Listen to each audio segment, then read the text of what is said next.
Hello friends, welcome. तर आज आपण न्यू कोर्सचा न्यू चॅप्टर बघणार आहोत, AGRO123चा according to the syllabus, lecture number 8 and 9. And याचं वेटेज आहे 12% वेटेज आहे. तर फर्स्ट आपण बघूया water requirement. In water requirement there are so many points, main points. We'll see first the crop water requirement. Crop water रिक्वायरमेंटमध्ये बघूया आपण. प्रथम definition. It is the water required by the plants for its survival, growth, development and to produce economical parts. Definition बघा. Water required by the plants. कशासाठी water require आहे? सर्वायवलसाठी, प्लांटच्या ग्रोथसाठी, तसंच प्लांटच्या डेव्हलपमेंटसाठी आणि to produce economical parts, economy वाढवण्यासाठी. थोडं बघूया आपण. आणि आता ॲप्लिकेशन बघूया त्याचं आपण. Applications of the crop water requirement. The first one is naturally by the precipitation. In this पावसामुळे, परत प्रेसिपिटेशनमुळे naturally the first of application आहे. दुसरं बघा आर्टिफिशियली बाय द इरिगेशन. तर वेगवेगळ्या इरिगेशनमुळे आपण क्रॉपची वॉटर रिक्वायरमेंट पूर्ण करू शकतो. हे त्याचं 2 ॲप्लिकेशन आहेत. आता त्याचं फॉर्म्युला बघूया, कसं एक्सप्रेशन आहे त्याचं क्रॉप वॉटर रिक्वायरमेंटचं. First will be the water requirement is equal to CU means consumptive use of water by the plant plus application losses plus water needed for the special operations. And the second one is water requirement is equal to irrigation plus effective rainfall plus groundwater contribution and plus change in the soil moisture. This is the expressions of the water requirement by the crop. We'll see the next, the factors affecting on the affecting the crop water requirement. See the first, there are 4 factors. The first one is crop factors, second one is soil factors, and the third one is climatic factors, and the last one and main important, that is the agronomic management factors. We'll see first the crop factors. In this, the first one is crops and the varieties. Here the various crops required various amount of water, like sugar cane required more water, and like onions and garlic requires less water, and the different varieties require different amount of water. In this we'll see here, tall crops and the varieties intercept more solar radiations and have more ET than the short crops and varieties. We'll see the next, the growth stage. This is the growth stage. The water requirement, it depends upon the growth stage. At the pre-stage the water requirement is less, at a mid-stage the water requirement is more. And the next one is duration. We'll see here, duration, that is the longer duration, the water, higher the water requirement. Longer is the duration of the crop, then the water requirement is higher. We'll see some chapters examples. The alfalfa, this is total growing period is 100 to 365 days. The longer duration crop is first one is longer duration crop. And here banana is also more require water. You know, केळीच्या झाडांसाठी खूप पाणी लागतं, ते तुम्हाला माहीतच आहे. 300 ते 365 दिवस एक टोटल ग्रोईंग पिरियड आहे, त्यासाठी पाण्याची रिक्वायरमेंट खूप लागते. This is the banana total growing period and requirement of the water is more. Here for Lutice the less requirement of water because the total growing period is less. And here also for bean green and also radish, the water requirement is less because of the growing period is low, and thus the water requirement is less. We'll move to the next, that is the plant population. See here, the more number of plants, then water requirement is more, and less number of plants in crop, then water requirement is less.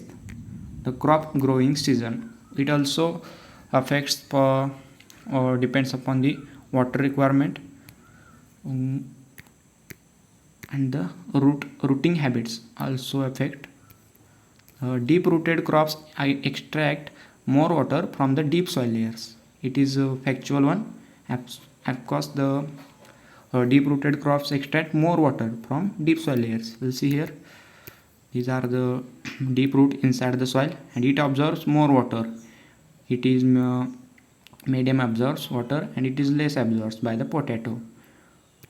Here also it is deep, and potato is medium shallow root. It is medium rooting, and it is deep rooting. The length will be given here. Rooting is 18 to 36 centimeter. Here 36 to 48 centimeters, and here more than 48 centimeters. It is the rooting system habits. And second, we will see the soil factors. It is also most important one. The first one is soil structure. It affects the soil structure. We will see here the soil structure. The definition of the soil structure. Soil structure is defined by the way individual particles of the sand, silt, and clay are assembled. We'll see here the picture of the different soil structures. This is the granular one. The permeability is more, and this is the aggregated. It is its permeability also high. It is blocky, moderate permeability. It is columnar or prismatic. Its permeability is also moderate, and the platy low permeability, and massive is also low permeability. It affects the consumptive use of the water by the plants. This is the granular. The size will be 0.5 centimeters, and this is blocky one. This is prismatic and columnar. Also this is columnar. This is vertical columns, and this is platy one, and this is the single grained minute particles. And the second one is soil texture. Soil texture means, we'll see here, soil texture means such as a loam, sandy loam, or clay. It refers to a proportion of the sand, silt, and clay sized particles that make up the mineral fractions of the soil. We'll see here the various different soil textures. This is clay, this is sand, this is silt one. It also affects the consumptive use of the water or water requirement by the crops. You see here different textures of the soil. Soil textures refers to its composition in terms of the mineral particles. The first one is coarse textured soil, means sand predominant or sandy soils. Second one is medium textured soils. It is silt predominant or loamy soils. Fine textured soils are clay predominant, and these are the clayey soils. Let's see here the size of the sand soil particle, silt soil particle, and clay soil particle. See here the water. We guess here the water in the sand goes downwards, and it is second one is it is medium, and it is low. Third one is soil depth. We'll see here soil depth, how the affects soil depth. Soil depth defines the root space and the volume of a soil from where the plants fulfill their water and nutrient demands. How the nutrient demands completes plant from the soil depth. You will see here it is soil depth. And next we'll move the soil topography. It is new concept one. The topography, that is the surface of the soil and its relation to other areas, or influences efficiency of operations. We'll see here other areas in relation to the soils. This is the plateaus, this is the valley, these are the mountains, these are the hills, this is the lake, this is the river, and this is the islands. These are the other areas except the landforms other areas. And this is also one. We'll see. This is best. This is the climatic, arid, humid. This is the landslide. This is debris flow. This is sheet or rill erosion. This is gully formation. This is, you will see in the ENGG course, the erosions, soil erosion or water erosion. This is mud flow. This is soil creep. These are the different areas in relation to the soil. Next we'll see the soil composition, soil chemical composition. The components of the soil. The four major components of the soil are shown, that is inorganic minerals, organic matter, and water and air. You see here, these are the components. This is the inorganic matter, that is 45%, and 25% water, 25% air, and the organic matter is 5%. Let's move next. Hydraulic conductivity. It is one important. Hydraulic conductivity. Coarse textured soils have higher hydraulic conductivity than the fine textured soils at high soil moisture regime. We'll see here the soil type and texture and hydraulic conductivity here. See this is important. First coarse and medium sand, 10 to 15 hydraulic conductivity, and this is one also easy to remember it. These are the soil types, and this is the hydraulic conductivity in centimeter per second. Move to the next. This is the reflectivity. Reflectivity means the soil reflectance is a commutative property. One important here, soil reflectance is a commutative property which derives from inherent spectral behavior of the heterogeneous combinations of the minerals, organic and fluid matter that comprises mineral soils. It is given by the Stoner and Baumgardner in 1981. And next, increased moisture and organic content and well-defined structures all cause lower reflectivities in the soils, and therefore finely textured soils usually have lower optical reflectance. In fact, the structureless soils reflect up to 20% more light than those with the well-defined structures. This is important. Last sentence. The structureless soils reflect up to 20% more light than those with the well-defined structures. Last we'll see the thermal properties. The primary thermal properties of the soils or any substances are the heat capacity and the thermal conductivity. We'll see here the material density, and here the thermal conductivity. It is a thermal conductivity or affects the soil thermal properties. We'll see the next one. These are the soil factors. We'll see the next, that is the climatic factors. The first one is temperature. The second one is sunshine hours or solar radiation. It is important. We'll see new concept here, sunshine hours or solar radiation. It means sunshine duration or sunshine hours is a climatological indicator measuring duration of the sunshine given period, or usually a day or a year, for a given location on the earth, typically expressed as a averaged value over several years. For only several years, sunshine duration is also expressed in hours per year, and the measure of the sunshine measurement performed by the instrument called as sunshine recorders. It is important. Sunshine recorder is an instrument for measuring the sunshine hours or solar radiation. See, for the specific purpose of the sunshine duration recording, the Campbell-Stokes recorders are used, which use spherical glass lens to focus the sun rays on a specially designed tape. This is the Campbell-Stokes recorders, which is used for recording the sunshine duration. Let's see the relative humidity one.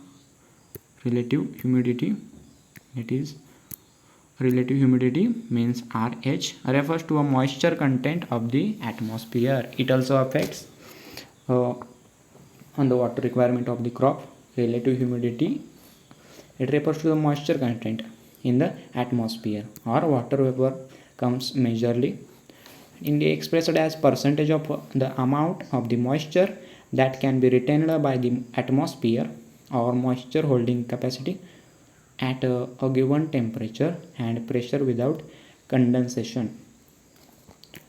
We'll see this is only explanation for not is exam written, and we'll go to the next.